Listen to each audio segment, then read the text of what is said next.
Welcome into the 49ers Report by Chat Sports. I'm your host, Chase Senior. Coming up on today's show, Frank Gore still chasing a ring, not ruling out a return to the San Francisco 49ers if they can make a deep run in the playoffs. Brandon Aiyuk continues to shine. We'll take a look at his numbers all throughout this season, and over the last 2 months, he's been very, very good. And there are new NFL COVID-19 protocols. I'm your boy here to break them all down for you.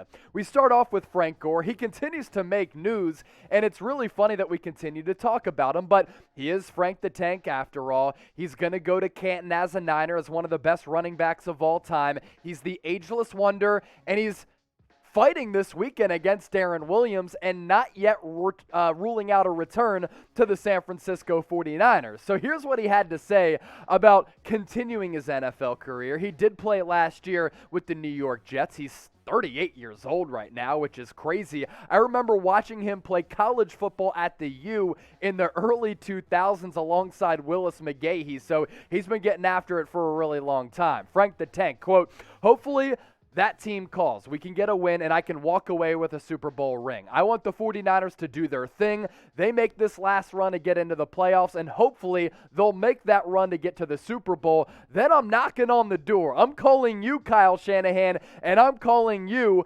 John Lynch." He also said in that interview that if a team were to make a deep run in the playoffs, he would consider, if they needed a running back, getting back onto the football field, putting the pads back on, and he'd like that team to be the San Francisco 49ers. Now, it's pretty funny because obviously this isn't realistic, right? I don't think the Niners are going to go out there and sign Frank Gore. We've talked about this here on the 49ers Report, and it's a fun subject at hand, but right now, San Francisco is pretty thin at the running back position. Elijah Mitchell, his status for Sunday's big game against the Atlanta Falcons right now is unknown as he deals with knee and concussion issues. Jeff Wilson has been up and down with his health. JaMycal Hasty always banged up, and Trey Sermon right now is on IR. So those are really the only running backs in the equation right now. So could you imagine if there are more injuries to the running back spot, Frank Gore actually coming back to once again put on that Niner uniform?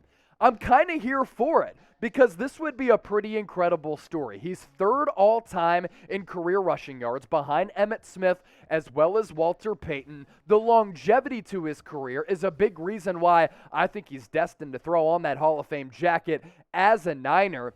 And if he comes back with San Francisco and they end up winning a Super Bowl, that is like the all-time way to just walk off into the sunset. And hey, maybe he beats Deron Williams in that fight this weekend, continues his football career, helps the Niners get into the playoffs. Now, I think that's a dream scenario for him, and again, I don't think it's realistic, but here on the channel, we pass along the latest 49ers news and rumors. So, that fight coming up this weekend, Frank Gore, former NFL player, of course, against Deron Williams, a former NBA player.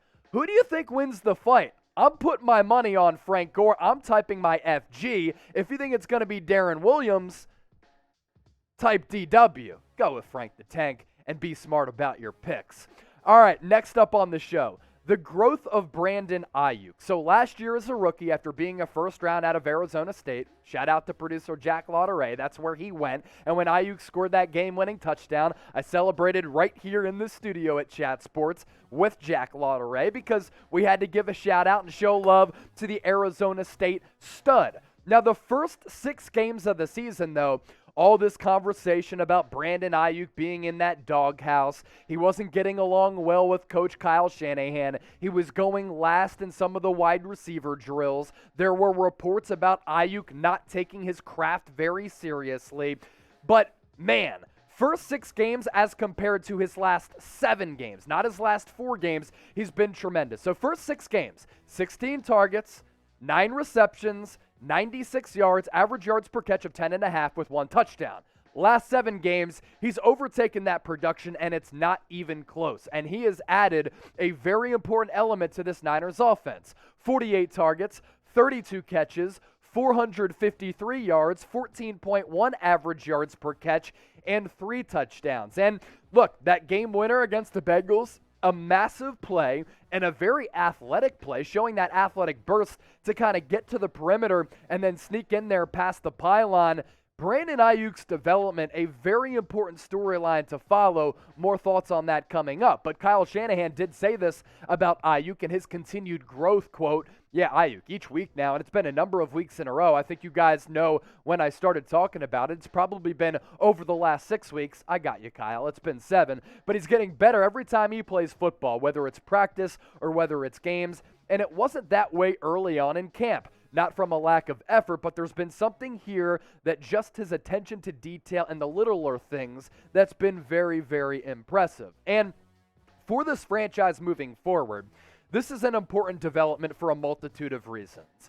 Kyle Shanahan and John Lynch in this current regime have whiffed on some high-end draft picks. Another whiff would be disastrous for this team because that's a great way and a great component to how you build a playoff and championship contender. There's also this. Name a better offensive weaponry trio in the NFL right now than Deebo Samuel, George Kittle, and Brandon Aiyuk, especially factoring in how these guys are playing right now. This is truly a three-headed monster. You have Deebo, who can catch passes and run the football as a running back. He's the ultimate Swiss Army knife. Brandon Aiyuk is really a legitimate number 2, and really since coming off IR back several weeks ago, George Kittle over the last month and a half, 2 months, has been the number 1 tight end in the league and one of the best, and this is according to the stats, not opinion, one of the best pass catchers in the NFL as well. That's a big reason why Jimmy Garoppolo's been able to play well as well, and that's a big reason why I'm confident in Trey Lance, because he has these 3 guys at his disposal. Yeah, I like the development. I like the future of this offense under head coach Kyle Shanahan. Let me challenge you, Niner gang, right now. Let me ask you this. What is the best 3-headed monster in the NFL? And do not cheat. You cannot put quarterbacks into the equation. I'm talking weapons. Running back, wide receiver, tight end. Best 3-headed monster in the NFL. I'm going to challenge you to come up with a better one than Aiyuk, Deebo, and George Kittle. Today's sponsor, our sportsbook sponsor here at Chat Sports, it is BetUS. Right now, you can get a 125% deposit bonus if you plug in that link in a separate browser down below. It's chatsports.com/49bet and enter the promo code Niners125. Now, if you put $100 into your account by using that link in that promo code, you automatically get $125 back. It's $225 to game with. And for first-time users and signups, we will also send you a free 49ers jersey if you put $100 into your account. So here are the steps on your screen right here. Just head to chatsports.com/49bet, promo code Niners125, sign up, deposit at least $100. You get an additional $125 back. Make a bet, any lettuce you want, and then you email us, jersey@chatsports.com, letting us know that you followed all those steps, and we'll send you a free 49ers jersey. As for the jerseys available right now in all colors and sizes, those fresh Nike unis, Jimmy Garoppolo and George Kittle. Jimmy G's won a bunch of games. George Kittle is the best tight end in the league. If you have any questions about that, you can hit me up. But once again, use all of those steps and we'll send you a free 49ers jersey to ring in the holiday season. The NFL on Thursday did announce new COVID-19 protocols. So I'm going to kind of break down what they all mean because there are significant changes. And as we progress in the 2021 regular season, this becomes of the utmost importance for teams vying for a playoff spot, especially the 49ers, because COVID-19 outbreaks are running rampant across the NFL right now, forcing teams going after those playoff spots coming at a very inopportune time. Luckily, and I hope this isn't an announcer jinx, do not blame me, do not come after me here in Dallas, Texas. Hopefully, the Niners are able to continue to avoid these COVID-19 outbreaks. Let's get to those new COVID-19 protocols. I'm just going to read through them quickly. This is the easiest way to simplify it for you, and you can just listen to my golden pipes play narrator like I'm Morgan Freeman. Effective immediately, all 32 NFL teams will be placed in intensive COVID-19 protocols until the conclusion of Week 15. This means the reimposition of mandatory mask wearing in team facilities, social distancing, grab-and-go meal service in team cafeterias. That's a big change there going back to kind of last year, very similar. There are going to be all virtual meetings, limits on the number of people allowed in weight rooms, and restrictions on all activities outside of the facility. Teams already in intensive protocols due to ongoing outbreaks will continue daily testing of all players and personnel, vaccinated or not. But the rest of the teams will not be subject to daily testing, also effective immediately. The league and the NFL Players Association will institute changes in the return to play COVID-19 protocols that will make it easier for players who are vaccinated and asymptomatic to return to practice and games, also effective immediately. The league and the NFLPA will institute changes in the return to play COVID-19 protocols that's going to make it easier for players who are vaccinated to return to some of these games. So this is all good stuff, and I just repeated myself without knowing because I'm trying to simplify all of this. We continue moving forward and creating the new return to play protocols. The NFL and NFLPA focused on a new metric that measures the viral load of a player known as the cycle threshold. In essence, the CT value can measure whether a player is still contagious, even if in some of these cases he would still test positive on a traditional test. That testing can begin as soon as 1 day after the initial positive and could significantly shorten the amount of time a vaccinated player spends away from the team facility. I wonder what Aaron Rodgers thinks of this. No, I'm just kidding. But these are significant changes made to the COVID-19 protocols that could make it easier for players and make it easier for teams if there are positive COVID tests and there are outbreaks within some of these facilities like we're seeing right now. Let's all hope that the Niners are able to continue to avoid these outbreaks. They've already had to suffer from a lot of injuries. This team is moving in the right direction. They have momentum behind them.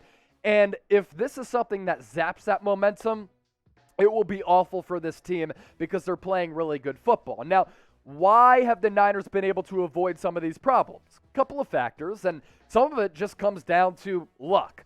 I do think that some training staffs across the league do deserve credit for the safety and sanitation within the buildings, and some of the players deserve credit as well for realizing, okay, there's a bigger thing at play here. We have an opportunity to make a playoff run. We have an opportunity to make a run at a Super Bowl, and we are still in the midst of a pandemic. Now, we live here in Dallas, Texas. Life here is totally different from a lot of you in California and elsewhere across the United States. But there are players who are practicing discipline, and maybe some players on the 49ers are doing so. Jimmy Garoppolo has talked about that, and they're not giving in to some of the temptations out there, like going out to parties, going out to large gatherings, hanging out at a bar, going to a strip club, realizing that, hey, I can be asymptomatic, but I can catch COVID, and that not only affects me, it affects the team as well. We have bigger goals in mind, and let's hope that at some point we can get rid of this virus that's been around far too long, taking the lives of too many people, and has been a pain in the ass to deal with. I'm tired of talking about COVID-19, and luckily, I haven't had to talk about it much here on the 49ers Report. Are you with me? Are you just fatigued by this? And of course, thoughts and prayers to everybody who's lost someone from COVID-19. If that's the case, I know what loss feels like. Lost my mom to cancer a couple of years ago, so I don't want to take anything lightly here. It's just fatiguing to talk about on a day in, day out basis. Shoot, I got burned out in local news as a reporter because I had to cover COVID stories every day. That's why I'm here shotgun and beers talking about the Niners. So are you tired of COVID? If so, type me in the comments section. Let's hope the Niners continue to avoid these COVID outbreaks. And hey, Niner gang, watch party coming at you on Sunday for a big game against the Falcons. Subscribe and join us.